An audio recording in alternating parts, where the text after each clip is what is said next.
చెప్తారు. క్రిస్మస్లో 3 ప్రధానమైన రంగులు కనబడతాయి. మీరు ఏ ప్యాంప్లెట్ చూసినా, క్రిస్మస్ ప్యాంప్లెట్ గ్రీటింగ్ ఏది చూసినా 3 రంగులే కనబడతాయి. అందులో మొట్టమొదటి రంగు రెడ్ కలర్. ఈ రెడ్ కలర్ రిడెంప్షన్కి గుర్తు.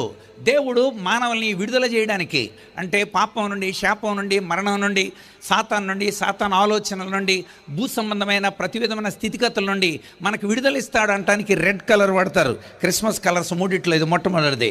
రెండవది గ్రీన్ కలర్ ఫర్ ఎటర్నిటీ, నిత్యత్వానికి గుర్తు. అంటే దేవుడు మనల్ని పరలోక సంబంధులుగా, నేనుండే స్థలంలో మీరు కూడా ఉంటారు, అందుకోసం నేను వచ్చాను, నా రక్తంతో మిమ్మల్ని కడిగి నాతో ఉంచుకుంటాను అని చెప్పడానికి గుర్తుగా గ్రీన్ కలర్ని వాడతారు, గ్రీన్ ఫర్ ఎటర్నిటీ. మూడవది గోల్డ్ కలర్, బంగారపు రంగు, ఇది రాయల్టీకి గుర్తు. ఈ లోకంలో మీరు ఉన్నంత వరకు రాజులైన యాజక సమూహంగా మీరు ఉంటారు అని చెప్పడానికి ఈ యొక్క గోల్డ్ కలర్ని వాడతారు. కనుచేత క్రిస్మస్ కలర్స్ అంటే 3. యేసు ప్రభు